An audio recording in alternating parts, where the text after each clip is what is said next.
मारा विराट को। महाराज, दो भाई हैं वो, राम और लक्ष्मण, और उनके साथ एक सुंदरी भी है। अनुपम सौंदर्य है उस स्त्री का, हिरनी सी आंखें, गज सी चाल, पुष्प सी कोमलता, देव तुल्य तेज है। ऐसी सुंदरी तो संपूर्ण संसार में केवल एक ही है, मिथिला की राजकुमारी सीता। सीता यदि सुंदरी है तो विलंब कैसा? अभी उसे विधवा करके अपने महल में ले आता हूं। इतनी भी क्या शीघ्रता है भैया? मुझे लगता है कि उन पर कोई भी प्रहार करने से अधिक श्रेष्ठ होगा कि हमें रावण भैया को इस विषय में सूचित करना चाहिए। मुझे पूर्ण विश्वास है कि इस सूचना से भैया को विश्व विजय सी प्रसन्नता मिलेगी।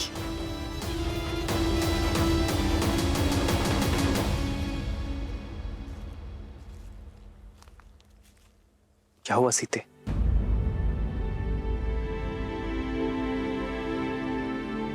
कुछ नहीं आ रहा। एक पति और पत्नी के बीच ना ही दुख छुपे रहने चाहिए, ना ही सुख, और ना ही कोई चिंता।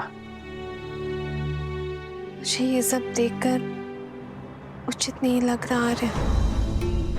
और हिंसा तो सबसे बड़ा धर्म है ना, फिर धर्म के पथ पर चलने वाले हिंसा का पालन कैसे कर सकते हैं? आर्य, उचित कहा तुमने सीते।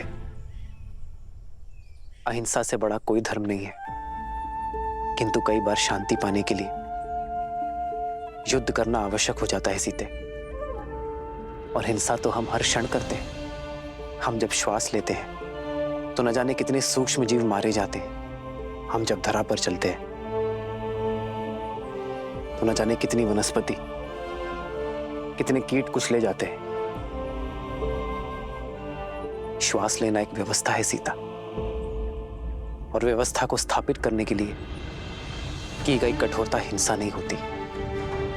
किसी निर्दोष पक्षी के प्राण लेना हिंसा है, किंतु किसी निर्भक्षी का संहार करना, उसका अंत करना धर्म की स्थापना है। हम उनका नाश कर रहे हैं जो संसार में अव्यवस्था फैलाना चाहते हैं। आपका कथन उचित है आर्य, किंतु फिर भी इतने सारे प्राणों की बलि देखकर मन अशांत होता है आर्य। जानता हूं सीता, ये सरल नहीं है, किंतु आवश्यक है। इन राक्षसों का नाश ही संसार का उद्धार करेगा, जग में शांति स्थापित करेगा, और निर्बलों की सुरक्षा के लिए शस्त्र उठाना होगा। किंतु हमें अपने कर्मों का फल भी तो भोगना होगा ना? अवश्य भोगना होगा। हमारे जीवन में अनेक कठिनाइयां आएंगी, किंतु यह यात्रा बलिदान की यात्रा है। अपने परिवार के लिए एक व्यक्ति का बलिदान देने में कोई बुराई नहीं है। वैसे ही गांव के लिए परिवार का बलिदान, राष्ट्र के लिए गांव का बलिदान, संसार के लिए राष्ट्र का बलिदान, और धर्म के लिए संसार का बलिदान। तो बताओ सीता, तुम मेरा साथ दोगी?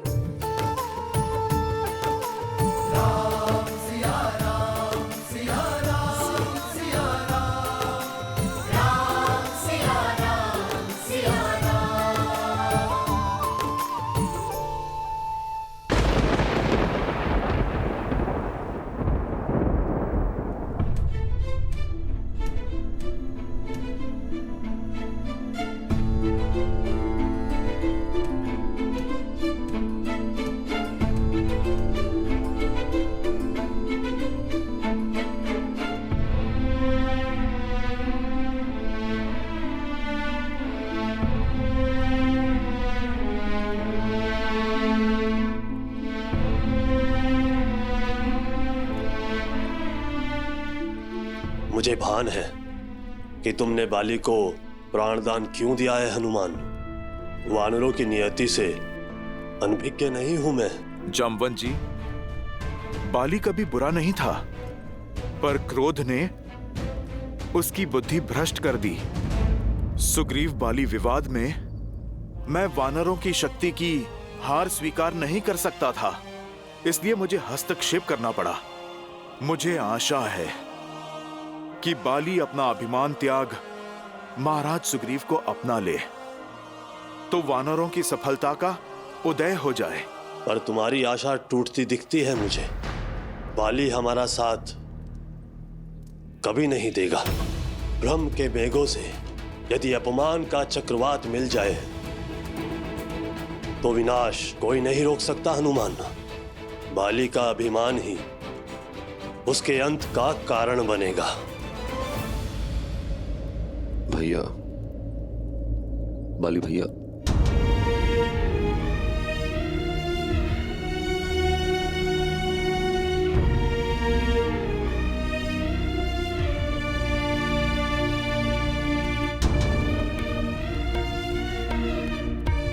हनुमान, बाली भैया को प्राण दान देकर तुमने मुझे जीवन दान दिया। महाराज सुग्रीव, परंतु मुझे खेद है, बाली जैसा बुद्धिमान व्यक्ति कैसे सत्य नहीं देख पा रहा।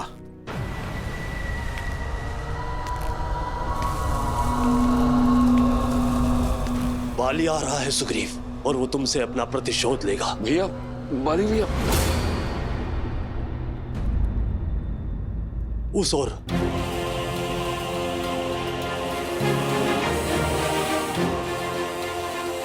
जय श्री राम। जय महावीर हनुमान, जय जय पवन पुत्र हनुमान। यहां से ऋष्यमुख पर्वत चले जाओ। ऋषि मतंग के श्राप के कारण बाली वहां पर प्रवेश नहीं कर सकता। सुग्रीव वहां पर सुरक्षित रहेगा। चलिए महाराज।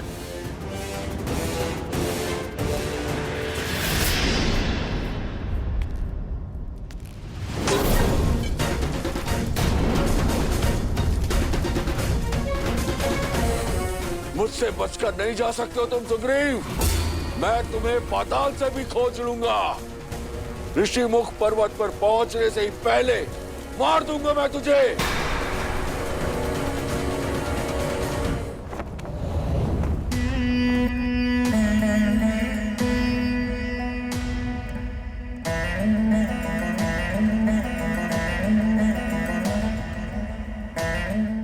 दशानन को ये समाचार देगा कौन?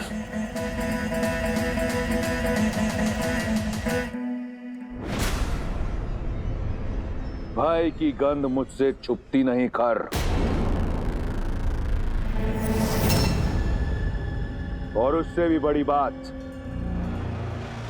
ये गंध मुझे भाती नहीं।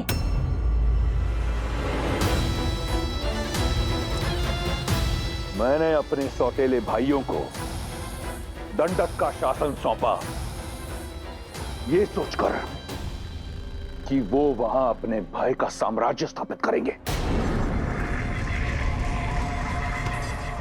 इसलिए नहीं कि वो इस तरह भयभीत होकर मेरे समक्ष खड़े हों। तुम्हारे झुके हुए नेत्र इस साफ बताते हैं कि तुम्हारा भय, तुम्हारी व्याकुलता उचित भी है और आवश्यक भी, परंतु स्मरण रहे, आज मेरे कान किसी भी प्रकार की बुरी सूचना सुनने को सज्ज नहीं। ये भय फिर दिखा तुम्हारे नेत्रों में, परंतु अच्छा लगा क्योंकि ये भय रावण का है, होना चाहिए।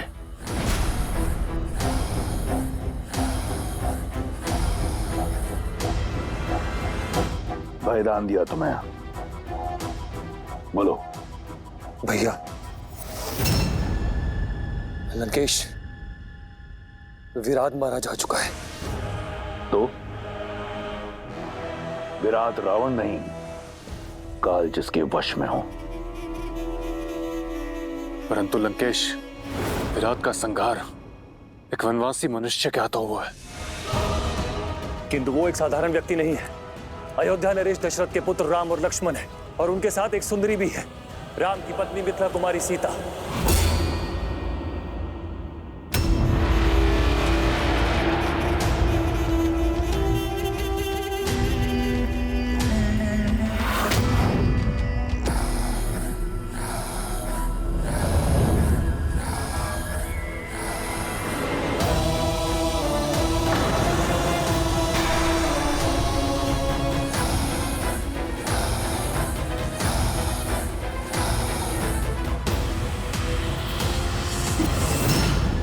ये तलवार चेतावनी है खर। वन का दायित्व तुम्हारा है, तो उसमें उपजी समस्या मेरी क्यों? यहां बालकों की भांति भिक्षा मत मांगो, वीरों की भांति लड़ो और मार दो उन वनवासियों को। जी लंकेश, भय केवल इस आभास का था कि एक साधारण मनुष्य विराट जैसे राक्षस का संहार कैसे कर सकता है। भविष्य में समस्या नहीं, समाधान लेकर मेरे समक्ष आना, अन्यथा अब जाओ यहां से। और अगली बार अपनी समस्या का पिटारा खोलने से पहले स्वयं का शीश धड़ से अलग कर लेना, पीड़ा कम होगी। और स्मरण रहे, मेरा उन वनवासियों से कोई लेना देना नहीं। शबा लंकेश।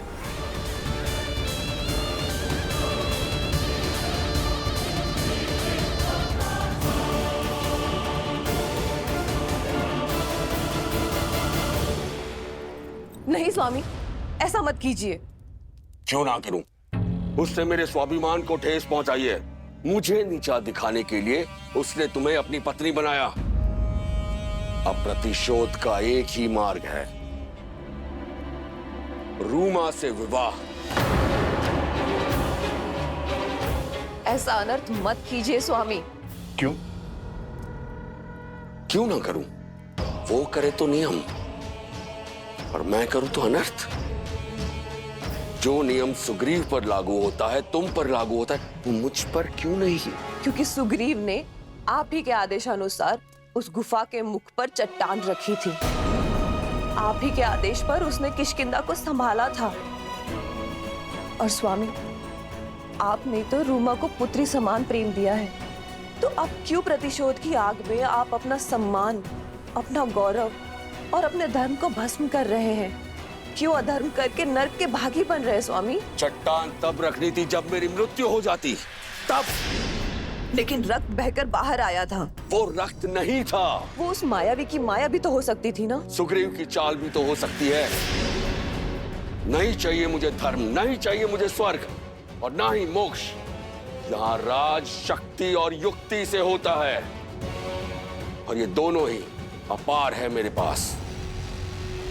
इसलिए राज भी मेरा होगा और रूमा भी। सुग्रीव को मूल्य तो चुकाना ही होगा। सैनिकों,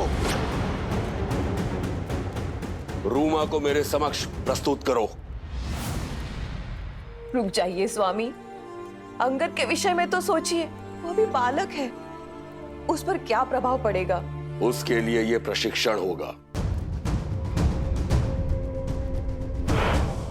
वो भी तो देखे कि वानर राज कैसे बना जाता है।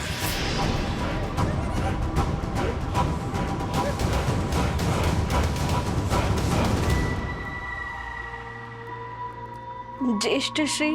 ज्येष्ठ श्री नहीं, स्वामी कहो।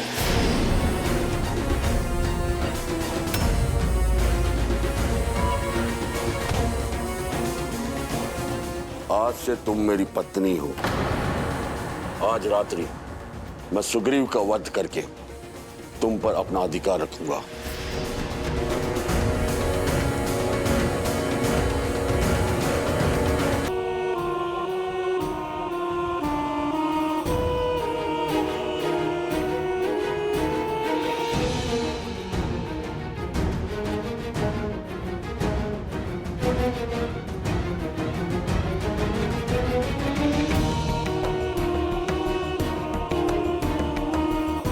जो तुम्हारा नहीं है उसे पाने की लालसा छोड़कर जो है उसी में संतुष्ट रहना सीखो।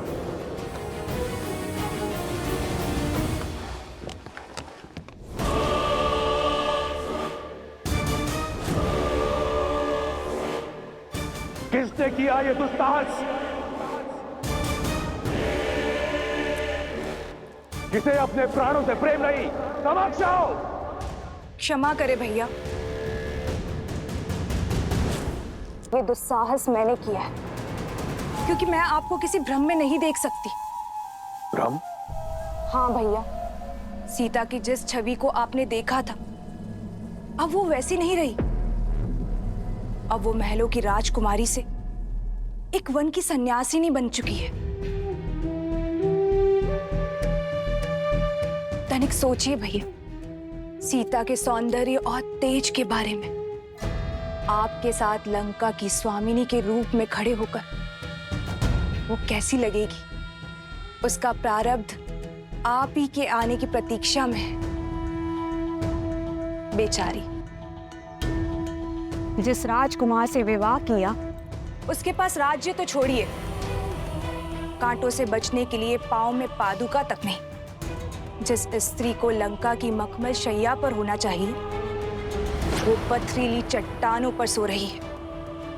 लंका की सुगंधित और कमलों से सज्जित सरोवर के स्थान पर जोंक और कीड़ों से भरे वन्य तालाबों में स्नान कर रही है।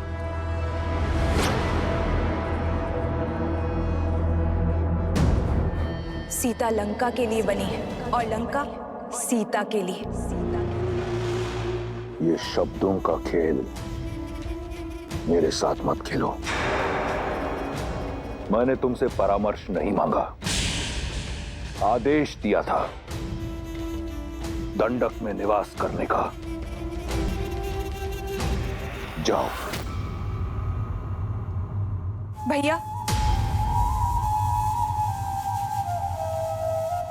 मैं आपके भीतर चल रहे इस द्वंद्व को समझती हूँ। चाहे वर्षों लग जाए, उस घने विशाल दंडक वन में मैं खोजूंगी सीता को। आपके समक्ष तभी आऊंगी जब उन दोनों भाइयों के अंत का कारण बनूंगी।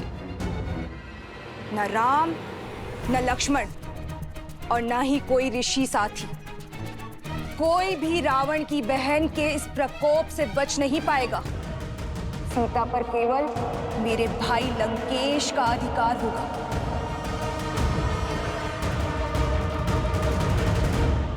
राम राम राम राम राम राम राम राम राम। महाराज, बस कुछ देर और, हम लोग ऋषिमुख पर्वत के निकट हैं। राम राम राम राम। रुक जाइए महाराज।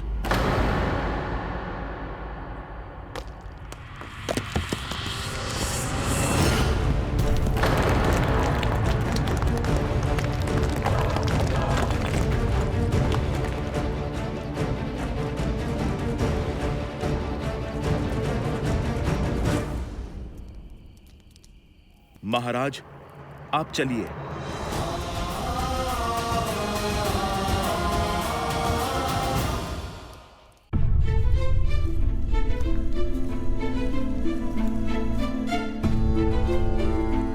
बालपन में बाली भैया कितना प्रेम करते थे मुझसे। तुम देखना हनुमान, बाली भैया को उनकी भूल का पश्चाताप अवश्य होगा। हमारे मत मिले ना मिले, हमारे मन अवश्य मिलते हैं। महाराज सुग्रीव, प्रभु श्री राम करे आपका कथन सत्य हो, परंतु ये समय भावनाओं में बहने का नहीं, योजनाओं को सफल करने का है। ऋषिमुख पर्वत तो समक्ष है और योजना तो ऋषिमुख पर्वत पर आने की थी ना। ये सारे पेड़, ये ऋषिमुख पर्वत की सीमा ही तो है। महाराज, आप चिंता ना करें, मैं बाली के हर एक प्रहार से आपको बचा लूंगा। परंतु हनुमान, यदि तुम बाली भैया के समक्ष गए तो वो तुम्हारी आदि शक्ति छीन लेंगे। मेरी यही योजना है कि मैं उनके समक्ष नहीं, उनके पीछे रहूं और मैं महाराज बाली को ऋषिमुख पर्वत की सीमा तक खींच के लाऊंगा। जैसे ही उनका पग ऋषिमुख पर्वत की सीमा को छुएगा, उन्हें मिला श्राप उनके प्राण हर लेगा। परंतु ये होगा कैसे हनुमान? और भैया के प्राण? महाराज सुग्रीव, यदि जीवित रहना है तो आप मुझ पर विश्वास कीजिए।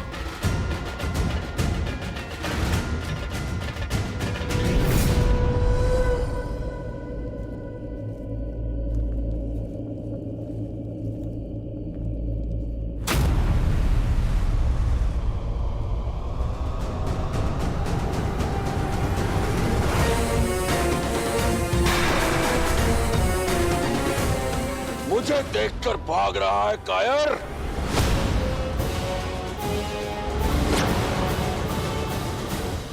प्राण जाए फिर भी मैं आपसे युद्ध नहीं करूंगा भैया। अब प्राणों के सिवाय बचा क्या है तेरे पास कायर? अब तो राज्य भी मेरा और रूमा भी। अब मत रोकिएगा महाराज सुग्रीव।